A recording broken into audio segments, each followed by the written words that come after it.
Hi everyone. Hi guys. നിങ്ങൾ +2 CBSE students ആണെങ്കിൽ, അതായത് +1 കഴിഞ്ഞ് +2ലേക്ക് പോകുന്ന CBSE സ്റ്റുഡൻസ് ആണെങ്കിൽ, JE ആസ്പിറൻസ് ആണെങ്കിൽ ഈ വീഡിയോ സ്കിപ്പ് ചെയ്യരുത്. കാരണം ഈ വീഡിയോ നിങ്ങൾക്ക് വേണ്ടിയുള്ളതാണ്. അതെ, JE 2025 എഴുതിയിട്ട് IIT NIT ഒക്കെ സ്വപ്നം കാണുന്നവരുണ്ടാവും. നമുക്കറിയാം, ഈ സയൻസ് മാത്സ് ഒക്കെ ഇഷ്ടപ്പെടുന്ന ആളുകൾക്ക് ഇന്ത്യയിലെ തന്നെ ഏറ്റവും ബെസ്റ്റ് ഇൻസ്റ്റിറ്റ്യൂട്ട് എന്ന് പറഞ്ഞാൽ IIT-കളും NIT-കളും ഒക്കെയാണ്. അപ്പൊ ഞങ്ങൾ രണ്ടുപേരും ആ പ്രീമിയർ ഇൻസ്റ്റിറ്റ്യൂട്ടിൽ പഠിച്ച ആളുകൾ തന്നെയാണ്. അപ്പൊ നമുക്കറിയാം ഇവിടെ എന്തുകൊണ്ട് നമ്മൾ എത്തണം. പലതവണ നിങ്ങൾ നമ്മളെ ചാനലിൽ തന്നെ വീഡിയോസ് ഒക്കെ കണ്ടിട്ടുണ്ടാവും, എന്തുകൊണ്ട് IIT പോകണം, എന്തുകൊണ്ട് NIT പോകണം, ആ ക്യാമ്പസുകളുടെ ഫീച്ചേഴ്സ് എന്തൊക്കെയാന്നൊക്കെ നിങ്ങൾ മനസ്സിലാക്കിയിട്ടുണ്ടാവും. അതേപോലെ തന്നെ മിസ്, നമുക്ക് ഒരുപാട് ഇൻസ്പയറിംഗ് ആയിട്ടുള്ള ആളുകൾ, ഇവര് സുന്ദർ പിച്ചെ പോലുള്ള ഇൻസ്പയറിംഗ് ആളുകളൊക്കെ ഇവര് റോൾ മോഡൽസ് ആയിട്ട് വെച്ചിട്ടുണ്ടാവും. കുട്ടികൾക്ക് എപ്പോഴും അതുപോലെ ആവണം, അതുപോലെ വലിയ കമ്പനിയിൽ അല്ലെങ്കിൽ CEO ആവണം എന്നൊക്കെയുള്ള ആഗ്രഹങ്ങളായിരിക്കും ഉണ്ടാവും. അതെ, അപ്പൊ വലിയ ഡ്രീംസ് എന്ന് പറയുമ്പോൾ നമ്മൾ മനസ്സിലാക്കേണ്ട കാര്യം എന്ന് വെച്ചാൽ, ഇന്ത്യയില് IIT-കൾ NIT-കൾ പോലെ ഒരുപാട് പ്രീമിയർ ഇൻസ്റ്റിറ്റ്യൂട്ട്സ് ഉണ്ട്. പക്ഷെ അവിടെ എത്തണമെങ്കിൽ എന്തുണ്ട്, ഹൈലി കോമ്പറ്റീറ്റീവ് ആയിട്ടുള്ള JE മെയിനും JE advance 2 level exams നമ്മൾ ഫേസ് ചെയ്യണം എന്നുള്ളതാണ് നമ്മൾ റിയലൈസ് ചെയ്യേണ്ട കാര്യം. അപ്പൊ JEന്റെ കോമ്പറ്റീഷൻ ഓരോ വർഷം കൂടിക്കൊണ്ടിരിക്കുന്ന ഒരു സമയം കൂടിയാണ്. അപ്പോ ഇത് അത്രയും കോമ്പറ്റീറ്റീവ് പരീക്ഷയാണ് എന്ന് മനസ്സിലാക്കുക. അതേപോലെ നീറ്റിൽ നിന്നുള്ള ഒരു വ്യത്യാസം എന്താണെന്ന് വെച്ചാൽ, JE മെയിൻ 3 തവണയും JE അഡ്വാൻസ് 2 തവണയും എഴുതാൻ പാടുള്ളൂ. അതെ, വളരെ ലിമിറ്റഡ് ആയിരിക്കുന്ന നമ്പർ ഓഫ് അറ്റംപ്റ്റ്സ് മാത്രമേ ഉണ്ടാവുള്ളൂ. എന്ന് പറഞ്ഞാൽ സെലക്ഷൻ പ്രൊസീജിയർ വളരെ ടൈറ്റ് ആണ്. It is one of the toughest എന്ന് പറയുന്നത്, അത് great exams in the world എന്ന് വേണമെങ്കിൽ പറയാം. അപ്പൊ അതുകൊണ്ട് അതിന് പ്രിപ്പയർ ചെയ്യുമ്പോൾ എനിക്കൊന്ന് പെട്ടെന്ന് കണ്ട, അയ്യോ ഇത്രയും വലിയ എക്സാം ആണോ, അപ്പൊ എന്റെ +1 എല്ലാം കയ്യിൽ നിന്ന് പോയി, ഞാൻ ഇനി +2 എങ്ങനെ +2 മാത്രം എനിക്കിത് മേക്കപ്പ് ചെയ്യാൻ പറ്റുമോ? അത് മാത്രമല്ല, ഇനി ചില ആളുകൾ വിചാരിക്കുന്നുണ്ടാവും, ഞാൻ റിപ്പീറ്റ് ചെയ്യാന്നൊക്കെ വിചാരിക്കണ്ട. പക്ഷെ അതാ ഞാൻ നേരത്തെ പറഞ്ഞത്, നമുക്ക് ലിമിറ്റഡ് നമ്പർ ഓഫ് ചാൻസസേ ഉള്ളൂ എക്സാം എഴുതാൻ. അതുകൊണ്ട് നമ്മൾ നിർബന്ധമായിട്ടും +2 എഴുതുന്ന വർഷം, അതായത് നിങ്ങൾ 2025 +2 എഴുതാൻ പോവാണല്ലോ, +2ന്റെ കൂടെ തന്നെ നമ്മൾ സീരിയസ് ആയിട്ട് JE മെയിനും JE അഡ്വാൻസും അപ്രോച്ച് ചെയ്യേണ്ടതാണ്. കാരണം എന്താ, പിന്നെ അത് കഴിഞ്ഞിട്ട് നിങ്ങൾക്ക് അഡ്വാൻസ് എഴുതാനേ ഇനി ഒരു ചാൻസ് കൂടി ഉള്ളു. അപ്പൊ റിപ്പീറ്റ് ചെയ്യുക എന്നുള്ള ഒരു മൈൻഡ് സെറ്റ് ഇപ്പൊ ആരും ഉണ്ടാക്കിയെടുക്കരുത്. നമ്മൾ +2ന്റെ കൂടെ തന്നെ ഫസ്റ്റ് അറ്റംപ്റ്റിൽ തന്നെ നമ്മൾ എന്ത് ചെയ്യണം, സീരിയസ് ആയിട്ട് തന്നെ പ്രിപ്പയർ ചെയ്യണം എന്നുള്ളതാണ് ഇതിലെ റിയാലിറ്റി. സീരിയസ് ആയി പ്രിപ്പയർ ചെയ്താലേ തുടക്കം മുതലേ ബേസ് ലെവല് തൊട്ട് നമ്മള് മെല്ലെ മെല്ലെ കെട്ടി ഉയർത്തി കൊണ്ടുവന്നു കഴിഞ്ഞാൽ നമുക്ക് ആർക്ക് വേണമെങ്കിലും ക്രാക്ക് ചെയ്യാൻ കഴിയുന്ന എക്സാം ആണ്. ശരിക്കും എക്സാം എന്താണെന്നുള്ളതിനെ പറ്റി നമുക്ക് ബോധമില്ലാത്തതുകൊണ്ടാണ് ഒരുപാട് കുട്ടികൾക്ക് എക്സാമിനേഷനെ പറ്റി ധാരണ ഇല്ലാത്തതുകൊണ്ടാണ് ഒരുപാട് പേർക്ക് IIT-കളിലേക്ക് ഒരുപക്ഷെ എത്താൻ കഴിയാത്തത്. അവർ അറിയുമ്പോഴേക്ക് സമയം കഴിഞ്ഞു. അതെ, അത് മാത്രമല്ല, നമ്മൾ ഈ എക്സാംസ് പറഞ്ഞാൽ JE എക്സാം എന്ന് പറഞ്ഞാൽ +1 +2 നമ്മൾ സ്കൂളിൽ പഠിക്കുന്ന NCERT സിലബസ് അല്ലെങ്കിൽ CBSE സിലബസ് തന്നെയാണ് ഈ എക്സാമിന്റെ സിലബസ്. അപ്പൊ എന്തുകൊണ്ടും +1 +2 പഠിക്കുന്നതിന്റെ ഒപ്പം തന്നെ എൻട്രൻസിൽ പ്രിപ്പയർ ചെയ്യാന്നുള്ളതാണ് റിയൽ സ്ട്രാറ്റജി. യഥാർത്ഥ സ്ട്രാറ്റജി എന്ന് പറഞ്ഞാൽ ഇതിന്റെ കൂടെ തന്നെ കൊണ്ടുപോകലാണ്. കാരണം സിലബസ് സെയിം ആണ്. നമ്മൾ ബോർഡ് എക്സാമിന് പഠിക്കുന്നതിന്റെ ഒപ്പം തന്നെ എൻട്രൻസ് പഠിക്കുക വേണ്ടു. പക്ഷെ ഇപ്പൊ പല ആളുകളുടെയും വലിയൊരു കൺസേൺ ഇതാണ്, എന്താണ്, +1 വേസ്റ്റ് ആയി പോയല്ലോ, ഇനി നമ്മൾ എന്ത് ചെയ്യും, അപ്പൊ +2-ലേക്ക് ഇനി എന്ത് ചെയ്യണം, അല്ലെങ്കിൽ +1 ഇനി പഠിച്ചെടുക്കാൻ നമ്മൾ എന്ത് ചെയ്യും എന്നൊക്കെ ചിന്തിക്കുന്ന ആളുകളുണ്ടാവും. അപ്പൊ നിങ്ങൾക്ക് വേണ്ടിയിട്ടാണ് നമ്മൾ ഈ സ്പെഷ്യൽ ബാച്ച് ലോഞ്ച് ചെയ്യുന്നത്. അതായത് 2025 +2 CBSE-ന്റെ ഒപ്പം കൂടി JE കൂടി എഴുതണം എന്ന് ആഗ്രഹിക്കുന്ന ആളുകൾക്ക് വേണ്ടി സൂപ്പർ കിങ്സ് JE ആണ് നിങ്ങൾക്ക് വേണ്ടി നമ്മൾ ലോഞ്ച് ചെയ്യുന്നത്. CBSE കുട്ടികൾക്ക് വേണ്ടി എക്സ്ക്ലൂസീവ് ആയിട്ട് നമ്മൾ എന്ത് ചെയ്യുന്നു, ഒരു കോഴ്സുമായിട്ട് വരുവാണ്. സൂപ്പർ കിങ്സ് എന്നാണ് അതിന്റെ പേര്. നമുക്കറിയാം, സൈലത്തിനെ സംബന്ധിച്ച് പറയുവാണെങ്കിൽ നമ്മൾ 2-3 കൊല്ലൊക്കെ ആയിട്ടുള്ളൂ JE ലോഞ്ച് ചെയ്തിട്ടുള്ളെങ്കിലും ഈ വർഷം തന്നെ വളരെ, നമ്മൾ ഓൾറെഡി മുൻ വർഷങ്ങളിലൊക്കെ IIT-ലെത്തിയ കുട്ടികളുടെ വീഡിയോസ്, ഇന്റർവ്യൂസ് ഒക്കെ നിങ്ങൾ കണ്ടോ. പക്ഷെ ഈ വർഷം നമ്മുടെ ചരിത്രത്തിൽ തന്നെ ഏറ്റവും നല്ല റിസൾട്ട് ആണ് വന്നിരിക്കുന്നത്. അതില് തന്നെ +2-ന്റെ കൂടെ 99% എബവ് വാങ്ങിച്ച കുട്ടികളുണ്ട്. സോ അവര് നിങ്ങൾക്ക് ആക്ച്വലി ഭയങ്കര ഇൻസ്പയറിംഗ് ആയിരിക്കണം. കാരണം ഇതിൽ നിന്ന് മോട്ടീവ് ഉൾക്കൊണ്ടാണ് നമ്മൾ ഇനി അങ്ങോട്ടുള്ള പ്രിപ്പറേഷന് തുടക്കം കുറിക്കേണ്ടത്. അത് മാത്രമല്ല, നമ്മൾ ഹിസ്റ്ററിയും സ്റ്റാറ്റിസ്റ്റിക്സ് ഒക്കെ പരിശോധിക്കുകയാണെങ്കിൽ നല്ല റാങ്കുകളിലേക്ക് എപ്പോഴും എത്തുന്നത് +2-ന്റെ കൂടെ തന്നെ എഴുതുന്ന കുട്ടികളാണെന്ന് കൂടി റിയലൈസ് ചെയ്യാം. അപ്പൊ നമ്മൾ ഈ വർഷത്തെ റിസൾട്ട് പറഞ്ഞല്ലോ, നമ്മള് റീസെന്റ് ആണ് JE ലോഞ്ച് ചെയ്തെങ്കിലും മനസ്സിലാക്കേണ്ട ഒരു കാര്യം വെച്ചാൽ, സൈലത്തിന്റെ JE ടീം എന്ന് പറയുന്നത് ഭയങ്കര സ്ട്രോങ് ടീമാണ്. അതായത് മുൻ വർഷങ്ങളിൽ 10, 20, 30 ഒക്കെ വർഷങ്ങളായിട്ട് പല ഇൻസ്റ്റിറ്റ്യൂഷനുകളിൽ എന്ത് ചെയ്തിട്ടുണ്ട്, IIT-ൻസിനും NIT-ൻസിനും ഒക്കെ ഒരുപാട് ആളുകൾ പ്രൊഡ്യൂസ് ചെയ്തിട്ടുള്ള ഫാക്കൽറ്റി ലൈനപ്പാണ് നമ്മുടെ കൂടെ ഉള്ളതെന്ന് കൂടി മനസ്സിലാക്കുക. അപ്പൊ നിങ്ങൾ ഇങ്ങനെ സൂപ്പർ കിങ്സ് JE-യുടെ ഭാഗമായിട്ട് മാറുകയാണെങ്കിൽ എന്തൊക്കെ ഫീച്ചേഴ്സ് ആയിരിക്കും ഉണ്ടാവും? അതില് ഏറ്റവും അട്രാക്ടിങ് ആയിട്ടുള്ളത് സാറ് പറഞ്ഞിരിക്കുന്ന ഏറ്റവും ഫാക്കൽറ്റി ലൈനപ്പ് തന്നെയാണ്. ബെസ്റ്റ് ഫാക്കൽറ്റി ടീമാണ്.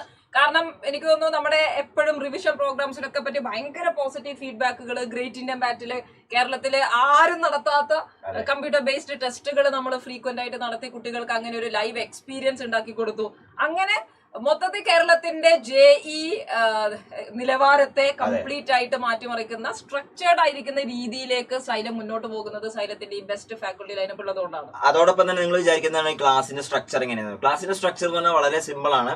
നിങ്ങൾ സ്കൂൾ വിട്ട് വരുന്നു, വീട്ടിലിരുന്നു, വീട്ടിൽ നിങ്ങളുടെ സമയത്തിരുന്ന് നിങ്ങളുടെ സ്ഥലത്തിരുന്ന് നിങ്ങൾ ഡെയിലി ലൈവ് ക്ലാസ്സുകൾ നമ്മുടെ ഫാക്കൽറ്റിയുടെ കൂടെ തന്നെ അറ്റൻഡ് ചെയ്യുന്നുള്ള സ്ട്രക്ചറിലാണ് ഇത് പോകുന്നുണ്ടാവുക. മനസ്സിലായി. അപ്പൊ നിങ്ങൾക്ക് ഓട്ടോമാറ്റിക്കലി സ്കൂളിന്റെ ഒപ്പം തന്നെ മാനേജ് ചെയ്യാവുന്നതാണ്. ഇപ്പൊ എനിക്കറിയാം കുറച്ചു കാലം മുമ്പ് ഈ ഡിജിറ്റൽ റവല്യൂഷൻ ഒക്കെ നടക്കുന്നതിന് മുമ്പ് പണ്ട് കുട്ടികൾ എന്താ ചെയ്തെന്ന് വെച്ചാൽ സ്കൂൾ കഴിഞ്ഞിട്ട് ബാഗും തൂക്കി യൂണിഫോം ഇട്ട് ടയേർഡായിട്ട് ഒരു കോച്ചിങ് സെന്ററിൽ പോയിരുന്ന് പഠിക്കുക, എന്നിട്ട് രാത്രി 7 മണി വരെ ക്ലാസ് ഒക്കെ കഴിഞ്ഞിട്ട് പിന്നെയും ബസ് കയറി വീട്ടിൽ പോകുന്ന ഒരു കാലം ഉണ്ടായിരുന്നു. പക്ഷെ ഇപ്പോ നിങ്ങളുടെ ഏറ്റവും വലിയ അഡ്വാൻറ്റേജ് എന്ന് പറഞ്ഞാൽ നിങ്ങളുടെ വീട്ടിൽ തന്നെ ഇരുന്ന് നിങ്ങളുടെ വീടിന്റെ കംഫർട്ടിൽ ഇരുന്നിട്ട് നിങ്ങൾക്ക് എന്ത് ചെയ്യാം, സുഖമായിട്ട് ഏറ്റവും ബെസ്റ്റ് ഫാക്കൽറ്റിയുടെ ക്ലാസ് കണ്ട് കാണാനുള്ള ഒരു ഓപ്പർച്യൂണിറ്റിയാണ് നിങ്ങൾക്ക്. ആ ലൈവ് ക്ലാസ്സുകൾ നിങ്ങൾക്ക് ഡൗട്ടുകൾ ചോദിക്കാം, ഇന്ററാക്ട് ചെയ്യാം, എല്ലാ രീതിയിലുള്ള. മാത്രമല്ല CBSE നിങ്ങളുടെ ബോർഡ് എക്സാമിനെ ബ്ലെൻഡ് ചെയ്തുകൊണ്ടുള്ള ക്ലാസ്സസ് ആയിരിക്കും ഉണ്ടാവും. അതുകൊണ്ട് അതിനുവേണ്ടി സെപ്പറേറ്റ് ട്യൂഷൻ പോകണോ എന്നുള്ള വേവലാതി ഒന്നും വേണ്ട, ഇതിന്റെ കൂടെ തന്നെ പോകും. പിന്നെ ഇതിന്റെ ഏറ്റവും വലിയൊരു ഫീച്ചർ, നിങ്ങളിപ്പോ 2-3 ചാപ്റ്റേഴ്സ് ഒക്കെ കഴിഞ്ഞ് എക്സാം സമയത്ത് റിവൈസ് ചെയ്യുമ്പോൾ you got stuck in some point. അപ്പൊ എനിക്ക് അതൊന്നുകൂടി റിവൈസ് ചെയ്യണം, അല്ലെങ്കിൽ എനിക്ക് ആ ചാപ്റ്റർ ഒന്നുകൂടി കാണണം. So there is full access. പേർഡിൽ നമ്മുടെ റെക്കോർഡഡ് വീഡിയോസ് എല്ലാം നിങ്ങൾക്ക് അവൈലബിൾ ആയിരിക്കും. ആ റെക്കോർഡഡ് വീഡിയോസ് നമുക്ക് കണ്ട് നമ്മുടെ സംശയങ്ങൾ പിന്നെയും തീർക്കാം. അപ്പൊ ഇത് ആക്ച്വലി ഡബിൾ ചാൻസ് ആണ് നമുക്ക് കിട്ടിക്കൊണ്ടിരിക്കുന്നത്. അത് നമ്മൾ നന്നായിട്ട് മുതലെടുക്കണം എന്ന് തന്നെ പറയാം. പറഞ്ഞു വരുന്നത് വെച്ചാൽ നിങ്ങൾക്ക് ഡെയിലി ലൈവ് ക്ലാസിന്റെ കൂടെ തന്നെ നിങ്ങളുടെ കയ്യിൽ എന്താണ് ഈ ആപ്പ് കിട്ടുന്നുണ്ട്. ഈ ആപ്പിന്റെ ഫീച്ചേഴ്സ് എന്ന് പറഞ്ഞാൽ നേരത്തെ പറഞ്ഞ പേൾ വീഡിയോസ് ഉണ്ടാവും. അതിൽ തന്നെ നിങ്ങൾക്ക് ഇഷ്ടം പോലെ ക്വിസസ് അറ്റംപ്റ്റ് ചെയ്യാൻ പറ്റുന്നുണ്ടാവും. ഡെയിലി ക്വിസസ് ഉണ്ടാവും. ആപ്പിൽ നമുക്ക് ഡൗട്ട് ക്ലിയറൻസിനുള്ള ഫെസിലിറ്റീസ് ഉണ്ടാവും. അങ്ങനത്തെ അടിപൊളി ഒരു സംഭവമാണ് നിങ്ങളുടെ കയ്യിൽ കിട്ടാൻ പോകുന്നത്. നമുക്ക് ഈ ആപ്പിന്റെ ഇതുകൂടി ഫീച്ചേഴ്സ് കൂടി നിങ്ങൾക്ക് കിട്ടാൻ പോവാണ്. അതപ്പോ ഒരു എൻട്രൻസ് പരീക്ഷയിലേക്ക് നമ്മൾ വരുന്ന സമയത്ത് നമുക്ക് സ്വാഭാവികമായിട്ട് എൻട്രൻസ് എക്സാംസ് സ്ലൈറ്റ്ലി ഡിഫറെന്റ് ആണ് ബോർഡ് എക്സാം ആയിട്ട്. അപ്പൊ അതിലേക്ക് പ്രാക്ടീസ് ചെയ്യിക്കാനാണ് ഡെയിലി ക്വിസസും ഗ്രാൻഡ് ടെസ്റ്റുകളും ഗ്രേറ്റ് ഇന്ത്യൻ ബാറ്റിൽ പോലെയുള്ള GIB എക്സാം. ഗ്രേറ്റ് ഇന്ത്യൻ ബാറ്റിൽ എന്ന് പറയുന്നതാണ് സൈലത്തിന്റെ ഏറ്റവും വലിയൊരു ഫീച്ചർ എന്ന് പറഞ്ഞത്. കാരണം നമുക്കത് എക്സ്ക്ലൂസീവ് ഫീച്ചറാണ്. കാരണം നമുക്കറിയാം JEE എന്ന് പറഞ്ഞത് എന്താണ്, ഈ ടവട്ട് നടക്കുന്ന ഒരു പരീക്ഷയല്ല, നാഷണൽ ലെവൽ കോമ്പറ്റീറ്റീവ് പരീക്ഷ. അപ്പൊ നമ്മൾ എത്ര ആളുകളെടുത്ത് കൂടുതൽ കോമ്പീറ്റ് ചെയ്യുന്നോ അതിനനുസരിച്ച് നിങ്ങൾക്ക് എന്ത് ചെയ്യും, നിങ്ങൾക്ക് നെക്സ്റ്റ് ലെവലിലേക്ക് എത്താൻ പറ്റും. നമ്മളെ ഷാർപ്പൻ ചെയ്യാൻ പറ്റും. അപ്പൊ GIB ഇപ്രാവശ്യം കേരളത്തിൽ ആദ്യമായിട്ട് ഓൾ കേരള ലെവലില് computer based model exams, mock exams നടത്തിയത് നമ്മളാണ്. അപ്പൊ അടുത്ത വർഷവും ഇതുപോലെ തന്നെ നിങ്ങൾക്ക് ഈ മോക്ക് എക്സാംസിന്റെ ഭാഗമാകാനും അതിന്റെ റിസൾട്ടുകൾ പെർസെന്റൈൽ അവതരിപ്പിക്കുക. പിന്നെ അതുപോലെ തന്നെ ഏറ്റവും വലിയ ഫീച്ചർ ആണ് all India test series AITS. അതില് ഒരു നാഷണൽ ലെവൽ നമ്മുടെ റാങ്ക് എവിടെയായിരിക്കും, നമ്മുടെ പെർസെന്റേജ് എവിടെയായിരിക്കും എന്നൊക്കെ നമുക്ക് അറിയാൻ വേണ്ടി സാധിക്കും. ഓക്കെ, അപ്പൊ ഇങ്ങനെയുള്ള ഒരുപാട് അബണ്ടന്റ് ഫീച്ചേഴ്സ് ഉള്ള ഒരു ബാച്ചിലേക്കാണ് നിങ്ങളെ ഓഫ് കോഴ്സ് സൈലത്തിലെ എല്ലാ കോഴ്സിലെ പോലെ നിങ്ങൾക്ക് പേഴ്സണലൈസ്ഡ് മെന്റർഷിപ്പും കാര്യങ്ങളും ഒക്കെ ഇതിന്റെ കൂടെ തന്നെ കിട്ടും. അപ്പൊ ഞാൻ എന്റെ പേഴ്സണൽ സജഷൻ എന്താണെന്ന് വെച്ചാല് +1 +2 പഠിക്കുന്ന ഒരു കുട്ടി, അപ്പൊ അവർക്ക് വേറൊരു കോച്ചിങ് ഉണ്ടെങ്കിൽ പോലും നിർബന്ധമായിട്ടും ഇതിലേക്ക് എത്തണം എന്നാണ് പറയുന്നത്. കാരണം ഈ പറഞ്ഞ സംഭവം ഉണ്ടല്ലോ, നമ്മൾ വീട്ടിൽ തന്നെ ഇരുന്ന് എല്ലാ ഫീച്ചേഴ്സും ആപ്പിന്റെ ഫീച്ചേഴ്സും സൈലത്തിന്റെ ആ GIBന്റെ ഭാഗമാവുക. അതുപോലെ തന്നെ PW എന്ന് പറഞ്ഞ വലിയ ലാർജ് നെറ്റ്വർക്കിന്റെ ഇന്ത്യ മുഴുവനും ഉള്ള JEE ആസ്പിരൻസ് എൻറോൾ ചെയ്തിരിക്കുന്ന ഒരു പ്ലാറ്റ്ഫോമാണ്. അതിന്റെ ഓൾ ഇന്ത്യ ടെസ്റ്റ് സീരീസിലേക്കൊക്കെയാണ് നിങ്ങൾക്ക് എത്താനുള്ള ഒരു ഓപ്പർച്യൂണിറ്റി എന്ന് പറയുന്നത്. അപ്പൊ നിങ്ങളുടെ സംശയം സ്വാഭാവികമായിട്ടും JEE എക്സാമിനേഷൻ നടക്കാൻ പോകുന്നത് ഫസ്റ്റ് സെഷൻ നടക്കുന്നത് ജനുവരിയിലായിരിക്കും. അപ്പൊ ആ ജനുവരി ആകുമ്പോഴേക്ക് ഞാൻ എങ്ങനെയാണ് +2 പഠിക്കണം, +1 പഠിക്കണം, എന്നിട്ട് JEEക്ക് വേണ്ടി പ്രിപ്പയർ ചെയ്യണം, ഇതൊക്കെ നടക്കും എന്നുള്ളത് അതാണ് പ്രീ പ്ലാൻഡ് 1 ഇയർ അക്കാഡമിക് കലണ്ടറിലൂടെ നിങ്ങൾക്ക് പറഞ്ഞു തരുന്നത്. അതായത് നിങ്ങൾ ഇപ്പൊ എൻറോൾ ചെയ്ത് കഴിഞ്ഞാൽ നമുക്ക് മാർച്ച് മാസങ്ങളിൽ ബേസിക് ആയിട്ടുള്ള കാര്യങ്ങൾ which is very important, physics, chemistry, maths, നമ്മളിനി പോകുമ്പോൾ ബേസിക് ആയിട്ടുള്ള കുറെ സ്കില്ല് നമുക്ക് ആവശ്യമുണ്ട്. അത് ഡെവലപ്പ് ചെയ്യുന്ന ക്ലാസ്സസ് ആയിരിക്കും ഇനീഷ്യൽ സ്റ്റേജസിൽ ഉണ്ടാവുക ഈ മാസം. പിന്നെ ഏപ്രിൽ മെയ് മാസത്തിലേക്ക് എത്തുമ്പോൾ നമുക്കറിയാം സ്കൂളിന്റെ ലോഡ് കുറച്ച് കുറവുള്ള സമയമായിരിക്കും. അപ്പൊ നമ്മൾ എന്ത് ചെയ്യും, കുറച്ചും കൂടി കൂടുതലൊക്കെ ക്ലാസ് ഒക്കെ എടുത്ത് നിങ്ങൾ എന്ത് ചെയ്യും, ഒന്ന് ആക്സലറേറ്റഡ് പേസ് കുറച്ചും കൂടി മുന്നിലേക്ക് എത്തിക്കും. ഓക്കെ, അപ്പൊ ഏപ്രിൽ മെയ് മാസം കൊണ്ട് നമ്മൾ എന്ത് ചെയ്യും, ഒരു കുറച്ച് ചാപ്റ്റേഴ്സ് മുന്നിൽ കടന്ന് അപ്പൊ നിങ്ങൾക്ക് സ്വാഭാവികമായിട്ട് സ്കൂളിലേക്ക് എത്തുമ്പോണ്ടല്ലോ ആ ചാപ്റ്റേഴ്സും പഠിക്കാൻ വളരെ എളുപ്പമായിട്ടുണ്ടാവും. മാത്രമല്ല ആദ്യത്തെ ചാപ്റ്റേഴ്സ് തന്നെയായിരിക്കും നമ്മൾ എടുക്കുന്നുണ്ടാവുക. അപ്പൊ മേജർ പോർഷൻ അല്ലെ പ്രധാനപ്പെട്ട കാര്യങ്ങളൊക്കെ നമുക്ക് മെല്ലെ പഠിച്ച് എന്നാൽ വളരെ വൃത്തിയിൽ പഠിച്ച് പ്രാക്ടീസ് ചെയ്തുകൊണ്ട് പോകാൻ സാധിക്കും. ഒക്ടോബർ ആകുമ്പോഴേക്കും നമ്മുടെ പോർഷൻസ് എല്ലാം നമുക്ക് കംപ്ലീറ്റ്ലി വൈൻഡ് അപ്പ് ചെയ്തിട്ടുണ്ടാവും. കാരണം നമ്മളെ പരീക്ഷ കാത്തിരിക്കുന്നത് ജനുവരി മാസത്തിലാണ്. ഒക്ടോബർ കഴിഞ്ഞ് നമ്മൾ ഇനി എന്താ ചെയ്യുക, നവംബർ ഡിസംബർ മാസങ്ങളിൽ റിവിഷൻ ആണ്. ആ റിവിഷനിൽ നമ്മളിപ്പോ +2 ആണ് പഠിച്ചു കഴിഞ്ഞിട്ടുള്ളത്. സോ ഇനി അടുത്ത ഒരു മാസം നമ്മൾ ചെയ്യാൻ പോകുന്നത് +1 JEE റിവിഷൻ ആണ്, which is the most effective revision. എനിക്കൊന്നും മറ്റൊരാൾക്കും പറയാൻ കഴിയാത്ത അത്രയും എഫക്റ്റീവ് ആയിട്ടുള്ള റിവിഷൻ പ്ലാനുകളും റിവിഷൻ പ്രോഗ്രാംസും ആണ് സൈലം പ്രൊവൈഡ് ചെയ്യുന്നത്. സോ ആ മാസം നമ്മൾ +1 റിവിഷൻ ചെയ്യും. അതോടൊപ്പം തന്നെ നിങ്ങൾക്കറിയാം ഈ ജെയ് മെയിൻ ജനുവരിയിൽ വരും. ജനുവരിയിൽ വരുന്ന സമയത്ത് നമുക്ക് എന്ത് ചെയ്യുന്നുണ്ടാവും, അതിന് വേണ്ട മോക്ക് എക്സാംസും ഒക്കെ നടക്കുന്നുണ്ടാവും. ആൻഡ് ജെയ് മെയിൻ ജനുവരി പരീക്ഷ കഴിഞ്ഞ് ഉടനെ തന്നെ നമ്മൾ എന്ത് ചെയ്യും, നിങ്ങൾക്ക് പിന്നെയും ബോർഡ് എക്സാമിന്റെ പ്രിപ്പറേഷനും അതേപോലെ ഇനി എന്ത് ചെയ്യുന്നുണ്ടാവും, ഏപ്രിൽ സെക്കൻഡ് ഫേസ് ജെയ് വരുന്നുണ്ടാവും. അതിന് വേണ്ട മോക്ക് എക്സാംസും പ്രാക്ടീസും അതിന്റെ വേണ്ട ക്ലാസ്സുകളും ഒക്കെ നിങ്ങൾക്ക് കൃത്യമായിട്ട് തന്നുകൊണ്ടേ ഇരിക്കുന്നുണ്ടാവും. ഈ റിവിഷൻ നോക്കിക്കഴിഞ്ഞാൽ നവംബർ തൊട്ട് പിന്നെ അങ്ങോട്ട് റിവിഷൻ തന്നെയാണ്. +1ന്റെ റിവിഷൻ ചെയ്യുന്നു, ഡിസംബറിൽ +2ന്റെ റിവിഷൻ ഒന്നുകൂടി ചെയ്യുന്നു, ജനുവരിയിൽ എക്സാം ഓറിയന്റഡ് ആയിട്ടുള്ള മോക്ക് എക്സാംസും ഡിസ്കഷൻസും ചെയ്യുന്നു, എക്സാം എഴുതുന്നു. അടുത്ത മാസം ആകുമ്പോഴേക്കും ബോർഡ് എക്സാമിന് എക്സ്ക്ലൂസീവ് ഡിസ്കഷൻ ആണ്. അപ്പൊ നിങ്ങൾ അതിന്റെ ടെൻഷൻ ആവേണ്ടില്ല. ബോർഡ് എക്സാം ക്വസ്റ്റ്യൻസിന്റെ അതുപോലെ അതിന്റെ റിവിഷൻ ആയിരിക്കും നടക്കുക. പിന്നെയും സെക്കൻഡ് ഫേസിലേക്കുള്ള ജെഇയുടെ റിവിഷൻ, പിന്നെ സെക്കൻഡ് ഫേസ് വരുന്നു. അപ്പൊ ഇത് മാത്രമല്ല, നമ്മുടെ സൂപ്പർ കിങ്സ് ജെയിലേക്ക് വരുന്ന കുട്ടികൾക്ക് ഇത് കൂടാതെയുള്ള മറ്റ് കേരളത്തിലുള്ള എഞ്ചിനീയറിംഗ് എക്സാംസിന് വേണ്ടിയുള്ള കാര്യങ്ങളൊക്കെ ഇതിന്റെ ഭാഗമായിട്ട് തന്നെ കിട്ടും. യെസ്. ഇനി നമ്മൾ ഏപ്രിൽ സെക്കൻഡ് ഫേസ് കഴിഞ്ഞാല് പിന്നെ നമുക്ക് എന്ത് ചെയ്യാനുണ്ടാവും, കീമോ പരീക്ഷ മെയ് മാസത്തിൽ വരുന്നുണ്ടാവും, ജെയ് അഡ്വാൻസ് മെയ് ലാസ്റ്റിലൊക്കെ വരുന്നുണ്ടാവും. അതിലുള്ള ക്ലാസ്സുകൾ ഉൾപ്പെടെ, അതായത് നിങ്ങൾ ഇതിന്റെ ഭാഗമാവുകയാണെങ്കിൽ നിങ്ങൾ എഴുതുന്ന അവസാനത്തെ പരീക്ഷ എന്താണോ അതുവരെ നമ്മൾ എന്ത് ചെയ്യും, ക്ലാസ്സുകൾ തരുന്നുണ്ടാവും. അഡ്വാൻസ് ക്ലാസ്സുകൾ ഉൾപ്പെടെ നിങ്ങൾക്ക് അതിന്റെ കൂടെ കിട്ടുന്നുണ്ടാവും. ഓക്കെ, അപ്പോൾ നിങ്ങളിത് മനസ്സിലാക്കേണ്ട കാര്യം എന്താണെന്ന് വെച്ചാല്, ഇപ്പൊ +2 പഠിക്കുകയാണ്, നമ്മളൊരു ലോങ് ജേണി നമ്മളെ ഹെഡ് ഉണ്ട്. 2024 മാർച്ച് മാസത്തിലാണ് നമ്മളുള്ളത്. പക്ഷെ നമ്മള് മുന്നിൽ കാണേണ്ട സമയം എത്രയാണ്, 2025 ജൂൺ വരെ കൺസിസ്റ്റന്റ് ആയിട്ട് നമുക്ക് എന്ത് ചെയ്യാൻ പറ്റണം, പ്രിപ്പയർ ചെയ്യാൻ പറ്റണം.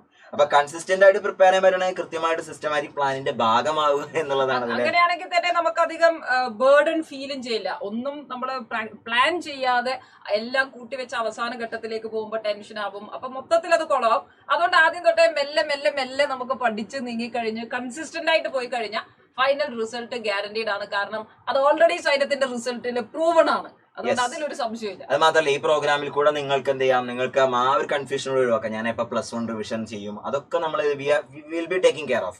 +1 റിവിഷൻ, ബോർഡ് എക്സാമിന്റെ പ്രിപ്പറേഷൻ, അതുപോലെ അഡ്വാൻസ് വരെയുള്ള നിങ്ങളുടെ പ്രിപ്പറേഷൻ. നമ്മളിൽ ഒരു പ്ലാൻ ഉണ്ട്, ആ പ്ലാനിന്റെ ഭാഗമാവുക എന്നുള്ളതാണ് ഇതില് കാര്യം. അപ്പൊ പ്ലാനിന്റെ ഭാഗമാവുകയാണെങ്കിൽ നിങ്ങൾ ആ കാര്യങ്ങളെ കുറിച്ച്, ഇത് എങ്ങനെ പ്ലാൻ ചെയ്യണം എന്നുള്ളതിനെ കുറിച്ച് നിങ്ങൾ പറയേണ്ട ആവശ്യമില്ല. നിങ്ങളുടെ ഭാഗത്ത് പഠിക്കുക എന്നുള്ള വർക്ക് മാത്രം ചെയ്താൽ മതി. We have a plan for you, you just stick to it. അപ്പം അങ്ങനെ നിങ്ങൾ സൂപ്പർ കിങ്സ് ജെയിലേക്ക് വരുന്നവരാണെങ്കിൽ ഇമ്മീഡിയറ്റ്ലി നിങ്ങളുടെ സീറ്റ് ബുക്ക് ചെയ്യുക. 15,340 ആണ് ഇതിനുള്ള കോഴ്സ് ഫീ. ഇതുമായി ബന്ധപ്പെട്ട് കൂടുതൽ കാര്യങ്ങൾ നിങ്ങൾക്ക് അറിയണമെങ്കിൽ yes, you can definitely reach to us. ഞാൻ സജസ്റ്റ് ചെയ്യുന്നതെന്ന് വെച്ചാൽ, ഇത് ആക്ച്വലി വളരെ എന്താ പറയാ എക്കണോമിക്കലായ പ്രൈസ്. കാരണം സൈലം റവല്യൂഷൻ വന്നപ്പോൾ ഉണ്ടായ ഒരു കാര്യം എന്താ വെച്ചാല്, പ്രൈസിംഗ് ഒക്കെ ഭയങ്കരമായിട്ട് എന്ത് ചെയ്തിട്ടുണ്ട്, അഫോർഡബിൾ ആക്കി മാറ്റിയിട്ടുണ്ട്. ഇനിയിപ്പോ നിങ്ങൾ വേറെ സ്ഥലത്ത് ഒരു ഓൾറെഡി ജോയിൻ ചെയ്ത ഒരു ഫിസിക്കൽ കോച്ചിങ് അറ്റൻഡ് ചെയ്യുന്ന ആളാണെങ്കിൽ പോലും നിർബന്ധമായിട്ടും ഇതിന്റെ ഭാഗമാവണം എന്ന് തന്നെയാണ് പറയുന്നത്. കാരണം അത്രയും ഫീച്ചേഴ്സ് ഇതിന്റെ കൂടെ കിട്ടുന്നുണ്ട്. വേറൊരു കാര്യമാണ് ഞാൻ പറയുന്നത്, അത് കഴിഞ്ഞിട്ട് നമുക്ക് വൈൻഡ് അപ്പ് ചെയ്യാം. എന്താണെന്ന് വെച്ചാൽ, നിങ്ങൾ ഇനിയിപ്പോ അഥവാ ചില ആളുകൾക്ക് റിപ്പീറ്റ് ചെയ്യുന്ന മൈൻഡ് സെറ്റ് തന്നെ വെച്ചിരുന്നു വിചാരിച്ചോ, അങ്ങനെയുള്ള ആളുകൾ പോലും 2025 ജെയ്ക്ക് വേണ്ടിയിട്ട് പ്രിപ്പയർ ചെയ്യണം എന്നാണ് ഞാൻ പറയുന്നത്. കാരണം നമ്മൾ റിപ്പീറ്റ് ചെയ്യാൻ വേണ്ടി പോകുമ്പോൾ തന്നെ പല ഫാക്ടേഴ്സ് ഉണ്ടാവും. നമ്മളൊരു കോച്ചിങ് സെന്റർ തിരഞ്ഞെടുക്കുമ്പോൾ നമുക്ക് ഫീ കൺസെഷൻ, സ്കോളർഷിപ്പ്, ഇതെല്ലാം കിട്ടുന്നത് നമ്മളുടെ ആ വർഷത്തെ പെർഫോമൻസിനെ ബേസ് ചെയ്തിട്ടാണ്. മാത്രമല്ല, നല്ല സ്ട്രോങ് ഫണ്ടമെന്റൽസ് ഉണ്ടെങ്കിൽ മാത്രമാണ് നമുക്ക് റിപ്പീറ്റ് ചെയ്യണമെന്നും സാധിക്കുള്ളൂ. അപ്പൊ റിപ്പീറ്റ് ചെയ്യുന്നതിനെ കുറിച്ച് ഇപ്പൊ ആരും ആലോചിക്കാനേ പാടില്ല. കാരണം നമ്മുടെ ആദ്യത്തെ അറ്റംപ്റ്റ് എന്ന് പറയുന്നത് 2025 ആദ്യത്തെ അറ്റംപ്റ്റിനെ കുറിച്ചാണ് എല്ലാവരും ചിന്തിക്കേണ്ടത്. അതിനുശേഷം മാത്രമേ ബാക്കിയുള്ളതൊക്കെ ചിന്തിക്കാൻ പാടുള്ളൂ. അപ്പൊ പറഞ്ഞു വരുന്നത് ഇത്രയേ ഉള്ളൂ. സൂപ്പർ കിങ്സ് ജെയുടെ ഭാഗമാവുക. നമ്മൾ 2025 തന്നെ നമ്മുടെ സ്വപ്നം യാഥാർത്ഥ്യമാക്കാൻ പോവാണ്. നിങ്ങളുടെ സീറ്റ് ബുക്ക് ചെയ്യാൻ വേണ്ടി നിങ്ങൾക്ക് ഈ നമ്പറിലേക്ക് റീച്ച് ഔട്ട് ചെയ്യാം. 6009100300. സോ എല്ലാവരും കോൾ ചെയ്യുക, നിങ്ങളുടെ സീറ്റ് ബുക്ക് ചെയ്യുക, സൂപ്പർ കിങ്സ് ജെയുടെ ഭാഗമാകുക. ബാക്കി നമുക്ക് അവിടെ വെച്ച് കാണാം. Okay, bye bye.